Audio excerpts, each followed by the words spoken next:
로마서 6장 12절부터 23절까지 보도록 합니다. 네. 공부하는 학생과 공부 안 하는 학생에 누가 더 불안할까요? 누가 더 스트레스를 많이 받게 되냐, 그런 말이죠. 그래서 사실상 공부하는 학생보다도 공부 안 하는 학생이 훨씬 더 스트레스를 받고 불안해한다는 사실을 여러분 알아야 됩니다. 공부를 안 하는 학생도 마음속에는 항상 이런 생각을 가져요. 공부해야지, 열심히 해야지, 그래도 뭐 1등은 안 하더라도 그래도 상위권은 좀 들어가야 되지 않겠나 하는 그런 마음의 불안, 스트레스를 갖고 있어요. 그래서 책상 앞에 늘 써놓습니다. 3당 4가 3시간 자면 붙고 4시간 자면 떨어진다. 그런 거를 책상 위에다 이렇게 써놓습니다. 그런데 이제 공부하면서 자꾸 딴짓을 하죠. 공부하기 전에 컴퓨터도 한번 열어봐서 은근히 세상 뉴스도 좀 돌아보고 볼 거 안 볼 거 다 보고, 그다음에 이메일도 들어오는 것을 또 확인을 하고, 그러다 보니까 또 전화 한 통화도 하고, 그러다 보면 이제 엉엉하게 밤중이 되면서 배가 고파요. 라면 끓여 먹습니다. 라면에다가 아주 그냥 김치를 그냥 팍 올려가지고 먹으면 그 맛이 또 다르지 않습니까? 하나 끓여 먹으면 괜찮은데 2개 끓여 먹어요. 그러니까 이제 이 라면을 먹었으니까 여기 호망함 속에서 잠이 오기 시작을 하죠. 잠깐 자자. 물론 오늘 온라인 할 건데 잠깐 자자. 잠깐 잤대, 새벽 2시에. 그러니까 2시까지 내가 책상에 앉아있었구나. 이것만 해도 엄청난 자신감이에요. 그래서 야, 이제 자자. 새벽 2시까지 했는데 아직도 자자. 침대에서 잠을 잡니다. 그리고 아침에 일어나서 떳떳하게 부모 이렇게 먹었고, 친구들이 아우 나 그냥 공부 열심히 해서 새벽 2시에 됐네. 내가 아침에 벌써 7시, 8시에 일어났어. 우리가 지끈지끈해. 이런 식으로 공부했다고 하면은 성적이 오르지 않고 마음은 더 불안한 거예요. 누구보다도 네가 더 잘하는 거예요. 그렇지 않아요? 근데 많은 성도들이요, 사실상 신앙생활을 그렇게 비슷하게 하고 있다는 거예요. 수시로 신앙생활 잘해봐야지, 열심히 한번 해봐야지, 전도는 못하더라도 하여튼 기도라도 일주일에 새벽기도 한 번이라도 나가야 되지 않나요? 내가 이거 언제까지 이렇게 집사냐 잡사냐 이게 막 이런 생각을 하면서 말이죠. 생각을 해요. 우리가 이제 그러면서 이제 작정을 합니다. 기도도 하고, 말씀도 좀 보고, 옆에 있는 사람에게 좀 증인의 역할도 좀 한번 해보자. 이거 언제까지 이 모양 이 꼴로 있다가 주님밖에 가겠나, 그런 생각을 해요. 근데 막상 또 집에 오면 애들 땡땡거리죠. 또 쓸데없는 전화 막 달려오죠. 또 친구 만나야 되죠. 뭐 정도 좀 봐야죠. 뭐 트라이얼을 봐야지. 뭐 그냥 막 사람이 이런 걸 막 돌아가는 거예요. 뭐 세월호 친구를 했니? 이번에 누가 뽑혔니 안 뽑혔니? 또 그다음에 인터넷 들어가서 주요 뉴스는 또 봐야 되고, 또 주제파악이 안 돼가지고, 그리고 또 영혼의 건강보다 육체의 건강, 마음의 건강은 중요하다고 생각하고, 그다음에 또 운동도 좀 가야 되고 말이죠. 자, 막상 성경 보려고 하고 기도하려고 그러면 왜 그렇게 다른 할 일들이 많은지요? 그런 식으로 세월을 보내면 하나님이 주시는 평안을 누릴 수 없다는 거예요. 하나님이 예비해 놓으신 놀라운 어떤 기쁨과 감사와 축복된 삶의 일들을 우리가 누릴 수 없다는 것이 중요하지 않습니까? 우리가 새로운 삶을 살려고 그러면 새롭게 결단하고 우리가 새롭게 선택을 할 줄 알아야 되는 거예요. 이제 여러분께서 여러 번 결단을 해보았지만 별로 달라질 것이 없다고 여러분 자책하지 마십시오. 정말 달라지지 않을 수 있는 확률들이 많은 분들이 여러분이에요. 그래도 결단하면 조금씩 좋아지는 것 아니겠어요? 선한 결단조차 하지 않으면 진짜 변화는 없고 마음의 갈등만 더 깊어지면서 신앙의 열등감, 신앙의 배려감만 가득하다, 그런 말이죠. 도둑이요, 새끼 되려면 어떻게 해야 됩니까? 나는 어쩔 수 없어 라고 얘기하면 안 되죠. 나중에 또 도둑질 하는 일이 있더라도 도둑질 할 줄 말아야지 하고 내가 선택을 하고 결단을 내릴 때 인간성이 회복이 되고 다른 새로운 일을 찾아보게 되고 점차 변화되고 성숙할 수 있는 가능성의 길과 찬스가 생긴다는 거죠. 그러나 그런 결단조차 하지 않으면 도둑질이 더 쉬워지고 죄의 노예가 된다, 그런 말이에요. 여러분, 죄와 결별하겠다는 결단을 해도 완전히 죄와 결별할 수 있는 인간은 없어요. 그러나 그런 마음만 가져야 되지 않겠느냐, 그런 말, 그런 선택, 그런 어떤 결단들은 있어야 되지 않습니까? 여러분, 죄를 자꾸 합리화시키고 심지어는 죄를 도구화하면 안 된다는 거예요. 왜 그럴까요? 죄라는 것은 아주 치명적인 거거든요. 인간 사회에서 생기는 모든 아픔, 갈등, 모든 이 원인은 근본적으로 죄로부터 출발하는 겁니다. 그처럼 죄는 축복을 결정적으로 받기 때문에 축복을 진정 원한다 그러면 다른 것을 구하는 것이 아니라 죄의 문제부터 해결되지 않으면 진정한 평안도, 진정한 축복도, 진정한 내가 성장도, 축복도 경험할 수 없다는 것을 여러분 아십니까? 오늘 본문을 들어가게 되면은 우리가 죄의 치명적인 결과로 말미암아서 아픔과 갈등과 여러 가지 상처들을 끌어안을 수밖에 없는 우리들에게 은혜 아래 거하라고 말씀하는 것을 볼 수가 있어요. 오늘 본문 이제 로마서 6장 7절부터 로마서 6장 6절부터 7절 말씀을 한번 보시죠. 6절부터 7절 말씀 한번 해봐요. 우리 다 같이 6절부터 7절까지 시작. 우리가 알거니와 우리 옛사람의 예수와 함께 십자가에 못 박힌 것은 죄의 몸이 멸해 다시는 우리가 죄의 종로를 하지 아니하리니 이는 죽은 자가 죄에서 벗어나 의롭다 하심을 얻었습니다. 아멘. 자, 사도 바울이 그리스도를 믿음으로 의롭게 되었다는 거예요. 그리스도를 믿음으로 생명을 얻었고, 좀 쉬운 말로 하면 천국에 가게 되고 하나님의 자녀가 되고, 또 그리스도를 믿음으로 말미암아서 에터널 라이프, 영생을 얻었다는 거예요. 그런데 그래서 죄를 마음껏 져도 된다, 죄를 누려도 된다 라고 말해서는 안 된다는 거예요. 오히려 죄에서 벗어나서 올바로 살려는 발버둥이 있어야 된다는 것을 오늘 말씀하고 있는 거거든요. 그리고 로마서 3장에서는 우리 모든 인간은 다 죄인이라고 했어요.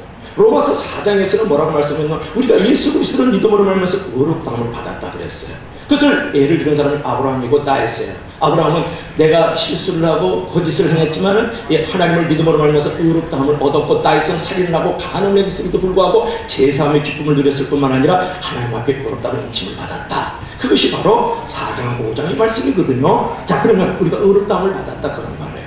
내가 하나도 죄가 없는 대로 하나님 앞에 인침을 받았다 그랬다고 해서 우리가 죄 가운데 거하느냐? 그럴 수 없다라는 거죠. 이제는 우리가 의롭다고 칭함을 받았기 때문에 이제는 그 의롭다고 칭함을 받은 이 신칭의 사건 속에서 이제는 점점 더 거룩함으로 우리가 살아나가야 된다는 것을 말씀하고 있는 것이 로마서 6장의 말씀이에요. 그러니까 성화의 자리로 나가줘야 된다, 그런 부분이죠. 여러분, 칭의는 성화의 자리로 나갈 줄 알아야 된다는 그런 말이에요. 여러분, 거룩한 삶은 모든 행복과 자유와 평안의 원천이 거룩함이 있는 겁니다. 반대로 죄는 모든 불행과 억압과 노예의 근원이 원천이 되어 있는 겁니다. 죄는요, 우리의 모든 축복을 앗아가잖아요. 여러분, 태초에 에덴 동산에서 아담과 하와가 선악과를 따먹었어요. 그렇죠? 그 죄의 결과로 우리에게 어떤 것이 미쳤느냐가 중요하잖아요. 저들은 죄가 하나님과의 관계를 단절시켰어요. 사람이요, 하나님의 형상대로 창조가 되었거든요. 그 말은 뭐냐면 하나님의 모습을 닮았다는 말이 아닙니다. 하나님의 마음과 정신을 가졌다는 것이죠. 그래서 하나님과 교제가 가능했어요. 그런데 아담과 하와가 죄를 지음으로, 우리가 죄를 지음으로 말미암아서 그 교제가 끊어졌어요. 죽음이라는 것은 육신의 죽음 이전에 하나님과의 관계가 단절됐다는 것이 중요한 거예요.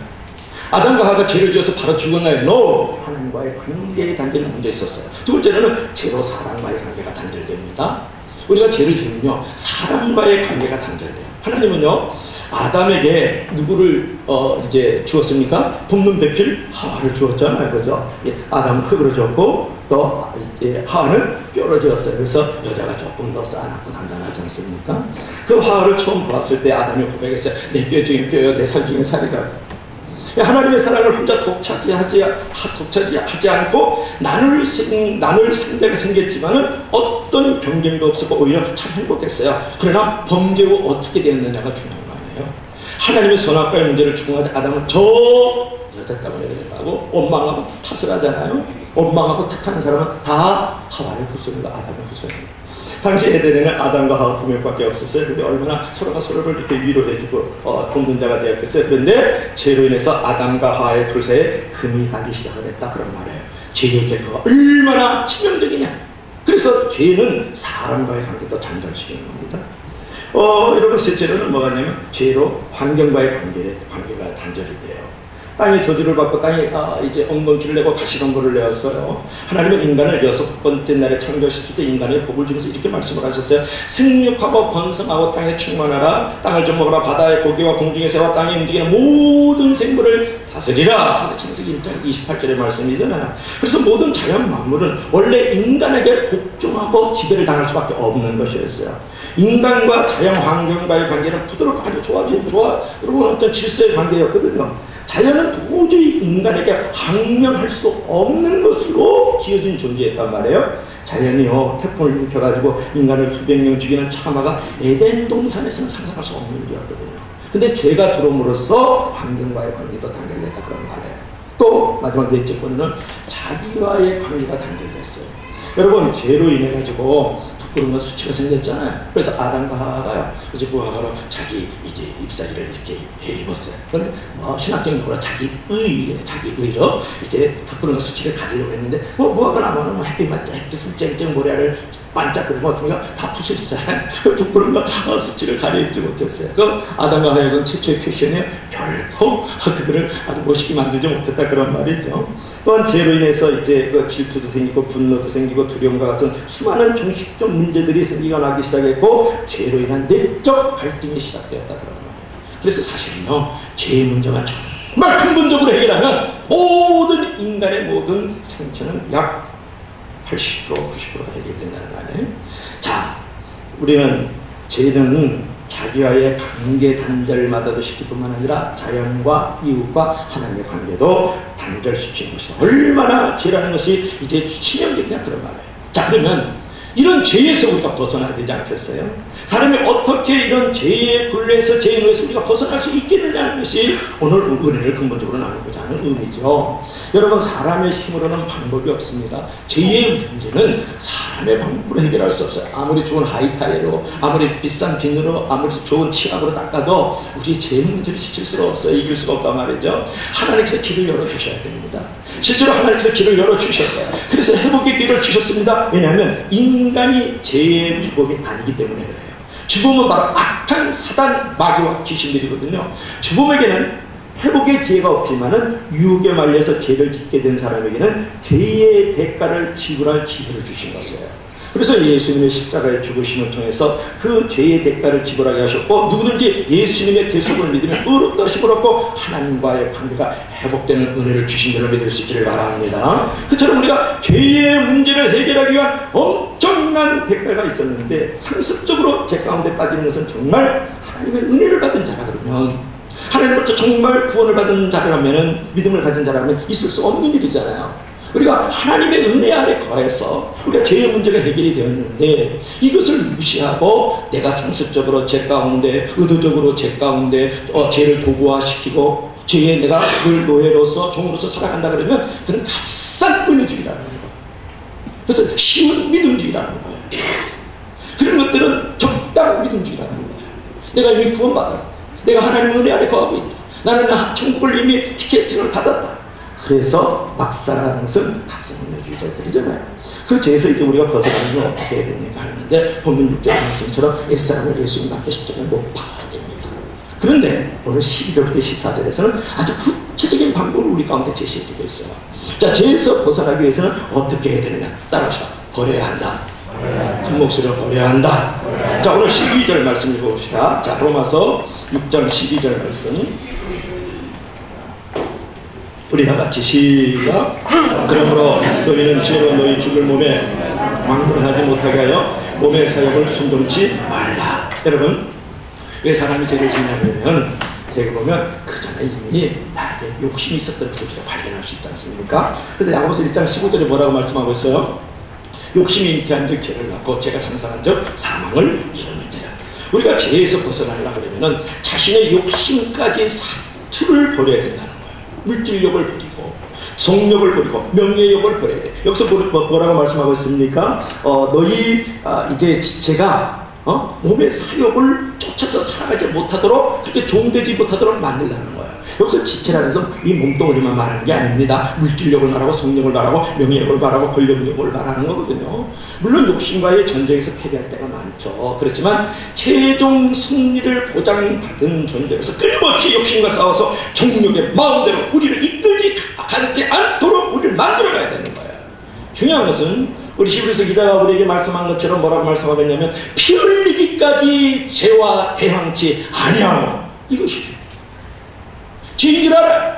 피 흘리기까지 싸움하는 사람은 이길 수가 없는 겁니다. 여러분, 우리는 아브라함이요 이삭을 바치려고 한 것처럼 예배 시간마다 자신의 가장 귀한 것이라고 생각하는 것까지 버릴 수 있는 마음의 준비가 필요하잖아요. 어떤 사람은 물질을 드리는데 몸과 마음을 드리질 않아요.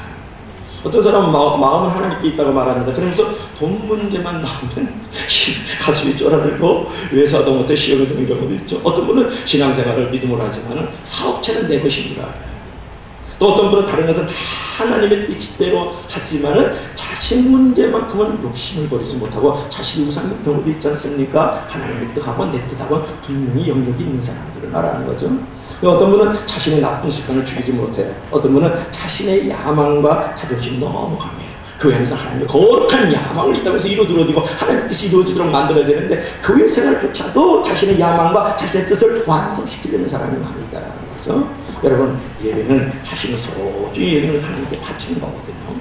그래서 이제 갈라디아서 5장 20절에 보면은 그리스도 예수의 사람들은 육체와 함께 그 정과 욕심을 십자가에 못 박아야 된다. 그래서 여러분들이 내가 정말 죄에서 이제 이기는 방법, 죄에서 멀리 떨어지는 방법은 버려야 됩니다. 무엇을 버려야 됩니까? 정과 욕심을 십자가에 못 박고 내 자신을 버려야 되는 줄을 믿을 수 있기를 바랍니다. 두 번째로 따라합시다. 드려야 한다. 드려야 한다. 오늘 13절 한번 읽어봅시다. 자, 13절. 시작. 또한 너희 지체를 불의의 경기로 저에게 드리지 말고 오직 너희 자신을 죽은 자 가운데 다시 사는 자같이 하나님께 드리며 너희 지체를 의의 경기로 하나님께 드리라. 아멘. 여러분, 우리는 종력과도 싸움을 잘해야 되지만은 거기에서 그쳐서는 안 돼요. 나쁜 일을 안 하려고 하는 것에서 머물지 말고 좋은 일을 하려고 해야 우리는 더욱더 복된 존재가 될 수 있는 거거든요. 그처럼 정력과 싸우는 것에서 그치는 소극적 순종에 머물지 말고 이제는 하나님의 영광을 위해서 하나님의 뜻을 위해서 우리 자신의 몸과 마음을 드릴 줄 알아야 된다는 거예요. 오늘 이제 5장까지 로마서는 5장까지 뭐라면 나를 이제 하나님께서 의롭다고 만들어 주셨다는 거예요. 누가 알아서? 그리스도 예수 안에서 말이죠. 우리 의롭다고 만들어서 이제는 성화된 자리로 남아야 된다는 거예요. 의롭다 칭함을 받는 소극적 믿음의 자세에서 이제는 내가 거룩함으로 하나님께 드릴 수 있는 적극적 자세로 우리가 나가줘야 된다 그런 말이에요. 그러면 왜 우리가 하나님께 이렇게 적극적으로 드려야 되느냐? 순종함으로 그분 앞에 거룩함으로 열매를 맺어줘야 되느냐 하는 것이 중요하잖아요. 그런데 그러면서 6장 19절에 이렇게 말씀을 해요. 너희 몸은 너희가 하나님께로부터 받은 바 너희 가운데 계신 성령의 전인 줄 알지 못하느냐? 너희는 하나님의 집이라는 거예요. 그럼 너희는 너희 것이 아니다. 그렇게 19절에 말씀을 하죠. 왜 우리가 우리 것이 아니에요? 여러분들은 다 물질도 내 것이고 몸도 내 것이고 자식도 내 것이고 내 집도 내 것이고 그죠? 너 것도 내 것이고 다 그렇잖아요. 왜 그러느냐? 너희는 너희 것이 아니라 왜 그랬어요? 20절에 말씀했는데 고린도서 6장 20절 값으로 산 것이 되었어. 그래도 너희 몸으로 하나님께 영광을 드리라 그랬어요. 여러분, 예수님은 우리의 몸을 주고 사셨어요. 어디서? 십자가에서 피를 흘리시면서 그 피값으로 우리를 사주셨단 말이에요. 일체의 권리가 이제는 그분께 있는 거예요. 내 것은 없어요. 내 것은 다 하나님의 것이에요. 왜냐하면 그분이 우리를 피값으로 사주셨기 때문에 그런 거죠. 따라서 우리는 그분이 사용하시도록 모든 권리를 그분에게 내어드리는 권리 포기들이 있어야 돼요. 예수 믿어도 여전히 내 권리는 갖고 있어요. 책임은 안 지고. 그러면은 안 된다는 거죠. 오늘 보세요. 실제로 매일 교회에 나와서 여러분 하나님 앞에 있기를 힘쓰세요. 교회를 위해서 열심히 봉사하세요. 그러면 각종 시험과 유혹에 빠질 그 확률들이 적어지잖아요. 그것이 드리는 삶이에요. 유혹의 기회도 현저하게 줄어듭니다. 그처럼 하나님의 뜻에 적극적으로 순종하려고 하면 죄를 지을 확률도 현저히 낮아지잖아요. 그러면서 내 자신을 누구에게 드리십니까? 적극적 순종의 종으로서 하나님께 거룩함을 드리는 거죠. 여러분, 하지 말라는 명령에도 잘 순종해야 하지만은 무엇보다도 하나님 명령에 잘 순종해야 합니다. 그러면 죄에서 벗어난 확률이 무지무지 큰 거예요. 담배 끊지 말자. 술 끊어야 돼. 담배 끊지 말자 그런 말이지. 담배 끊어야 돼. 뭐 술 끊어야 돼. 우리가 이제 그렇게 뭐 연체를 그렇게 하잖아요. 그게 너무 소극적 자세잖아요. 내가 이번에 20일 금식기도 할 거야. 뭐 이런 거. 이번에 성격 선도 이렇게 할 거야. 아니면 내가 믿는 사람들과 더불어서 많은 교제들을 나눠야지. 아, 그리고 내가 교회 한 번 더 가야 되지 않겠어? 이런 식으로 신앙의 자리들을 더욱더 확보해 나가는 자리가 있을 때에 그것이 적극적 자세를 통해서 하지 말라는 것보다 하라는 걸 통해서 내가 더 하나님께 드릴 수 있는 삶의 자리가 만들어지잖아요. 여러분, 거룩한 삶을 살려고 그러면 거룩한 것들을 가까이 해야 됩니다.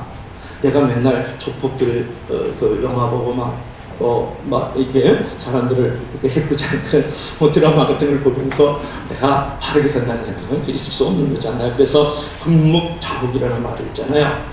먹을 가까이 하면 먹물에 물들 수밖에 없는 거고, 어둠을 가까이 하면 어떻습니까? 어두워질 수밖에 없는 거죠. 그러나 거룩한 것을 가까이 하면 자신도 거룩하게 됩니다. 철이 철을 날카롭게 만드는 거죠. 우리가 성경을 가까이 하고 교회를 가까이 하고 좋은 성도를 가까이 하고 예배와 새벽기도를 가까이 하고 하면은 또 믿음으로 하나님 앞에 귀한 시간과 물질을 드리면 그것이 바로 거룩한 삶을 살 수 있는 가능성이 훨씬 더 커지고, 하나님께서 오늘 우리에게 말씀하시는 것처럼 너희 지체를 의의 병기로 하나님께 드리는 역사가 일어나는 줄로 믿을 수 있기를 바랍니다. 그래서 우리들 모두는 이 지체를 그랬을 때 몸뚱아리만 말하는 게 아니에요. 아까도 말씀했죠. 권력, 영병력, 성력 또 이런 것들을 물력을 다 말하는 거예요.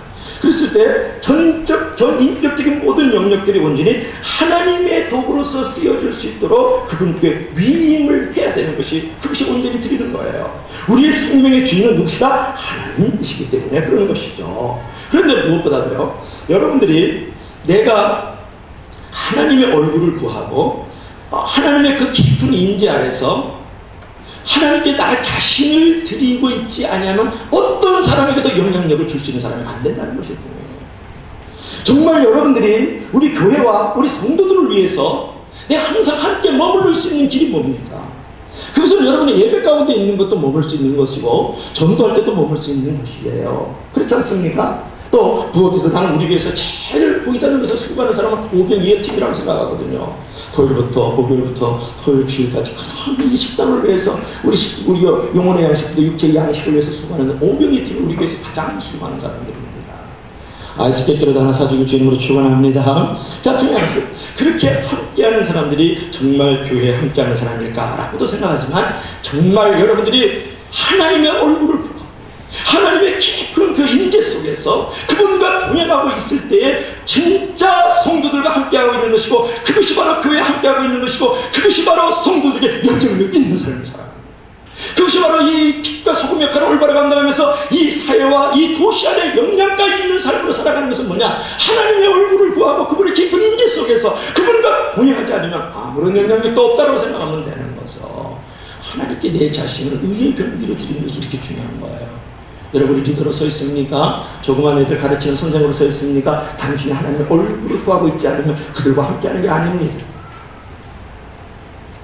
당신이 지금 찬양대에 서 있습니까? 하나님의 깊은 그분의 얼굴을 구하고 그분의 임재 속에서 그분과 동행하고 있지 않으면 당신의 찬양은 영향력이 있는 게 아닙니다. 하나님 안 받으세요. 그렇기 때문에 내 자신을 의의 병기로 드릴 줄 알아야 돼요.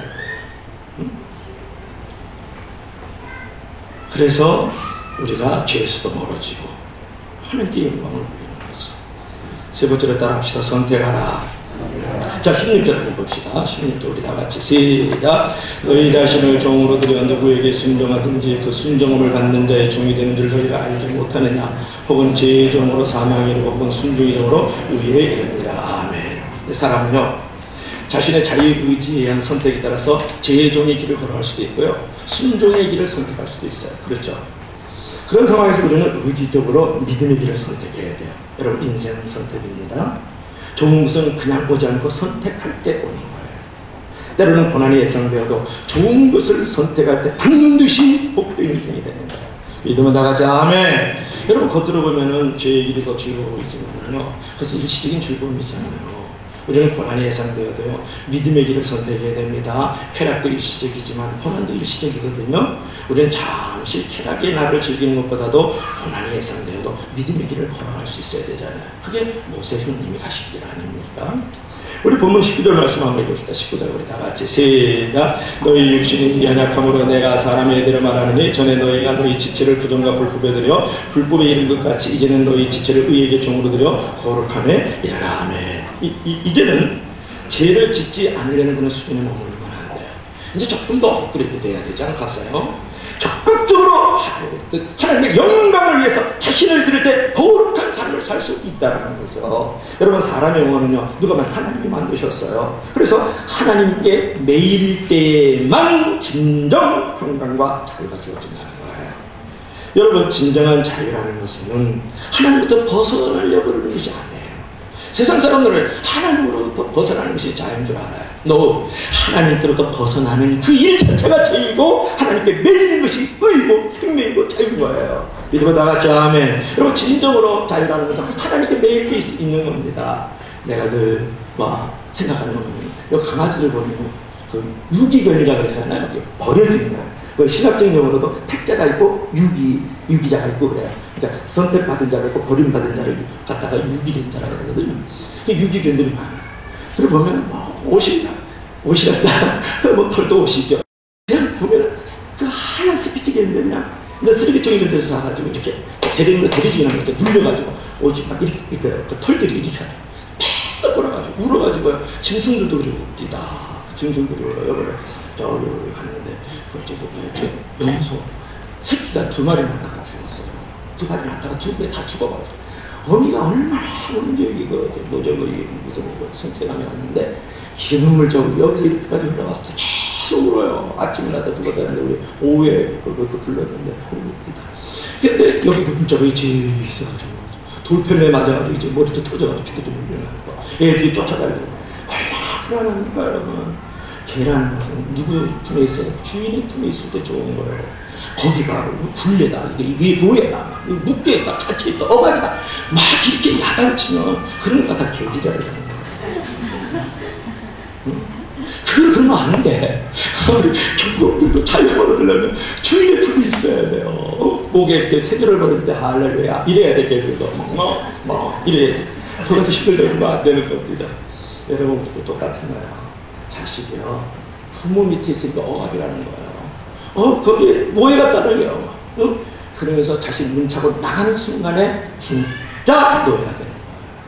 진짜 노예가 되는 거예요. 여러분, 그래서 공부들도 주인이 있어야 되고 자식들도 부모가 있어야 되듯이 귀찮은 레일을 받는 듯이 위에 세워져야 됩니다. 여러분, 배는 바다에 길이 있어요. 세월호도 그래서 가라앉지 않습니까? 여러분, 비행기도요, 공중에 다 길이 있는 겁니다. 여러분, 그 자기의 길에 자기 위치, 자기 신분을 지키고 있을 때 거기서 자유로움이 있는 거거든요. 여러분, 진정한 자유는 뭐냐? 하나님께 매일 때 있다. 믿을 수 있기를 바랍니다. 우리 그리스도인들에게서 이제 최대의 기쁨은 뭐냐면 제사함의 기쁨이고요. 사실은 가장 은혜 중에 은혜고 은혜 아래 거하고 있는 것에 최대의 만족함은 의롭다함을 받는 거거든요. 여러분, 그것은 사형 선고받고 사형 날짜를 기다리는 사형수에게 내린 특별 사명인 것 같잖아요. 여러분, 제사함은 죄에서 영원히 해방된 거예요. 그런데 해방은 여기서 우리가 생각하는 방종이 아니라는 거예요. 만약 해방이 방종을 한다 그러면 해방의 참 의미가 살아남지 못하는 거거든요. 우리나라 해방 직후에 이런 일이 있었다 그래서 그때 모든 사람들이 이제 자유야, 자유, 해방이야. 그 당시 한 사람이 남의 산에 가서 나무를 마구 잘라갔어요. 산주인이 열이 받아가지고 이 산은 내 산인데 허락도 없이 막 나무를 마구 잘라가면 어떡하냐고 그랬더니 그때 나무를 이렇게 막 자기 산이 아닌데 잘라가던 그 나무꾼이 이렇게 말을 했어요. 아니, 당신은 얘기도 못 들었어 그래. 얼마 전에 해방된 것도 몰라. 자유야, 자유. 아직 민주주의도 몰라. 지금 시대에 내 나무가 어디 있어? 말이 안 되는 억지주장 합니다. 그런데 인상을 쓰면서 당당하게 큰 소리 치니까 그런 사람하고 또 이렇게 덤벼있는 상황이 아니라서 그냥 내려갔어요. 그래서 이제 얼마 후에 그 남해산에서 나무를 베더니 나무꾼이 나무를 잘라가지고 한짐치게 내려왔는데 나무를 우차에 싣고 가래요. 마차는 말이 끄는 거고 우차는 소가 끄는 거예요. 마차차는 내가 끄는 거고. 그러니까 우차에 싣고 가려니까 그러니까 소가 없어졌어요. 알고 보니까 그 나무를 했던 그 산 주인이 동네 사람들하고 소를 다 잡아먹어버렸어요. 그러니까 나무를 하는 사람이 열받아가지고 나무를 내 편기치고서 주인에게 따졌죠. 이 사람 왜 남의 소를 잡아먹어? 그때 산 주인이 이렇게 말을 하잖아요. 자유야 자유. 이 자유를 몰라. 네 소 내 소가 어딨니? 먹는 사람이 장땡이지. 그러더라고요. 자, 우리는 자유의 의미를 이렇게 오해하면 안 되는 거예요. 어떤 분은 법과 권위와 질서를 깨는 것을 자유라고 그러거든요. 그렇지 않죠. 진정한 자유에는 더 큰 책임과 권리가 있는 거예요. 진정한 자유라는 것은 자유 의무를 소중히 여기고 자유를 얻는 것에 대해서 감사하면서 이제는 그 자유를 성숙한 시민으로 승화시킬 때 그 자유가 진정 자유라고 하는 것일 수 있잖아요. 여러분, 믿음의 생활도 똑같다라는 거예요. 우리가 죄사함을 받았어요. 그리스도 예수 안에서. 우리가 의롭다함을 받았어요. 그리스도 예수 안에서. 우리가 영생을 얻었어요. 그리스도 예수 안에서. 오늘도 그러자. 죄의 삭은 사망이요 하나님의 은사, 즉 선물은, 하나님의 상급, 하나님의 축복은 뭐라 그랬어요? 하나님의 은총은 그리스도 예수 안에서 영생입니다. 로마서 1장 13절 마지막 절에 말씀을 했잖아요. 그러면 우리가 이렇게 영생을 얻었어요. 누구 안에서? 그리스도 예수 안에서. 천국을 얻었어요. 그리스도 예수 안에서. 구원을 얻었어요. 그리스도 예수 안에서. 자유를 얻었어요. 그리스도 예수 안에서. 이제 용서할 수 있는 인간이 되었어. 그리스도 예수 안에서. 사랑할 수 있는 자가 되었어. 하나님의 사랑으로 그리스도 예수 안에서 말이죠. 사랑이 빚진 자거든요. 그리스도 예수 안에서 은혜를 나눈 자가 되었어요. 자, 그러면 우리는 어떻게 해야 돼요? 잘못된 자유의식을 가지고 방종으로 흐를 수 없다라는 거예요. 진정한 자유는 책임감을 느끼고 이로 은혜와 사랑의 종이 되기를 작정할 때부터 주어지는 거예요. 타의적 종이 있고 자의적 종이 있는 거예요. 스스로 종이 있고요, 억지로 종이 있다고. 오늘 여기 안에 돼요. 스스로 종이 돼서 내가 이 자리에 앉아있는 사람이고요, 억지로 종이 돼서 앉아있는 사람이 있어요. 하나님의 아들 되신 예수 그리스도를 보세요. 하늘의 영광의 보좌를 버리시고 낯불처럼 이 땅에 스스로 오셨어요. 그래서 일단 리벨레이션, 계시라는 말을 하잖아요. 로마서 2장에 말씀하잖아요. 우리가 계시를 해주셨어요. 스스로 종이 되어주셔가지고 제자들의 발을 닦여주셨어요. 십자가에 달리셨어요. 벌거 벗기셨어요. 그리고 목숨을 내어주셨어요. 스스로 종이 됐다. 그래서 신학적으로 자기 비하, 자기는 스스로 낮추시면서까지 죽음의 자리에 들어가셨어요. 그분은 스스로 종된 예수 그리스도잖아요. 여러분, 내가 이렇게 영생을 얻었습니다. 그리스도 예수 안에서. 내가 그리스도 예수 안에서 믿음을 의롭다함을 얻었습니다. 그리스도 예수 안에서. 내가 그리스도 예수 안에서 자유를 얻었어요. 천국을 얻었어요. 그러면 어떻게 됩니까? 진정한 책임, 진정한 권리는 어디에 있는가? 스스로 종입니다. 이를 갖다가 자유의 종, 이런 말을 하는 거예요. 자유의 종. 우리는 여러분, 이제는 하나님의 족이 되었기 때문에 방종하지 말고, 남용하지 말고, 더 거룩한 삶과 사랑에 넘치는 삶을 살기 위해서 노력해야 됩니다. 그것이 바로 성경에 나오는 자유의 종이라는 거예요. 스스로 노예가 되는 것이에요. 스스로 노예가 돼요. 누구 안에서? 그리스도 예수 안에서. 그분의 진리 안에서 우리가 노예가 되어야 되는 거죠. 여러분, 구약 신명기 15장에 자유종에 대한 규례가 있잖아요. 히브리 노예제는 6년을 지나면 7년째는 놓아두는 거예요. 그런데 주인이 너무 좋아요. 우리 교회 성도들처럼, 장만경 목사처럼 너무 주인이 좋아. 교회가 너무 좋아. 그러면 노예가요, 주인과 영원히 살기를 원해요. 나 안 나갈 거예요. 쫓지 마세요. 나 여기서 짐승이 돼도 좋으니까 여기서 노예로 그냥 있고 싶어요. 주인 집이 좋고 주인 자식들이 좋고 주인이 너무 좋아요. 그러면 그 표시래요. 주인은 송곳을 가져와요. 그래가지고 그의 길을, 이 종놈을 길을 갖다가 문에다 대고 손을 확 찔러요. 그러면서 이것이 어떤 표시냐면 너는 영원히 내 것이다. 그것을 끝나는 게 아니야. 그 종은 주인으로부터 이제는 어떤 대우를 받냐면 자식과 똑같은 그 대우를 받고 신뢰를 받고요, 또 사랑을 받고 대접을 받는 거예요. 그래서 기가 뚫린 종을 갖다가 무슨 종이라면 자유의 종이라고 말해요. 여러분, 종이라는 것은요, 노예라는 것은 자유가 없는 거잖아요. 그런데 우리는 자유의 종이 되고 우리는 자유의 노예가 될 줄 알아야 돼요. 스스로 종이 될 줄 알아야 돼요. 왜냐? 그리스도 예수 안에서 우리는 제사를 받고 그리스도에서 의롭다함을 받고 우리는 영생을 얻었고 천국이 우리 것이기 때문에 우리는 스스로 종이 되어야 될 은혜를 누리는 줄로 믿으시기를 바랍니다. 그래서 영적인 의미에서 우리는 죄로부터 자유이 되었지만은 이제 새롭게 예수 그리스도의 사랑의 노예가 된 자유의 종인 거예요. 사랑의 노예. 그러니까 은혜 아래 있다고 해서 마음대로 해서는 안 되고 오히려 더욱더 조심해서 행동해야 된다, 그런 말이에요. 그래서 여러분, 3장에서 로마서 3장에서 우리 모두가 다 죄인이라고 그랬어요. 로마서 4장에서는 아브라함과 다윗이 하나님 앞에서 제사함을 받았고 의롭다함을 받았고 그때도 거짓되고 실수하고 가늠하고 살인을 저질렀는데 의롭다고 칭함을 받았어요. 5장에서는 그렇게 의롭다고 칭함을 받을 때 하나님과 인간과의 관계가, 자연과의 관계가 모두 평화의 관계를 누릴 수 있다고 그랬어요. 오늘 6장에서 뭐라 그랬어요? 이제는 우리가 그렇게 의롭다고 칭함을 받았으니까 우리가 칭의의 놀라운 은택을 입었으니까 그 은혜 아래서 어떻게 살아야 된다? 성화롭게 살아야 된다 그런 말. 우리의 지체를, 우리가 가지고 있는 성력, 우리가 가지고 있는 물질력, 우리가 가지고 있는 명예력, 우리가 가지고 있는 권력력, 우리의 어떤 그 가지고 있는 어떤 힘들을 이제는 죄의 병기를 들이지 말아라. 응? 불의의 병기를 들이지 말아라. 우리는 어떤 병기로? 의의 병기로 하나님의 영광의 도구로 너희를 드려라. 이렇게 말씀하고 있는 것이 오늘 결론을 맺고 있는 거죠. 그러므로 오늘 결론을 맺겠습니다. 마찬가지로 우리 크리스천들이 율법에서 벗어나서 이제는 은혜의 시대에 살고 있는 거예요. 마음대로 이제는 죄를 짓고 방종해서는 안 될 것이에요. 이제는 은혜와 사랑이라는 새로운 관계성 속에서 거룩한 삶을 살도록 노력해야 되는데 우리는 사랑의 노예가 될 줄 알고 스스로 종의 자리에 들어갈 줄 알아야 되고 이렇게 주어진 그리스도 예수 안에서의 놀라운 의로 그 제사, 그 자유, 그 평안, 그 구원, 그 축복이 있기 때문에 나는 이제는 더욱더 하나님의 영광을 위해서 거룩한 삶의 자리로 나아가는 사랑과 은혜의 종이 되기를 주의 이름으로 간절히 축원합니다. 축원합니다.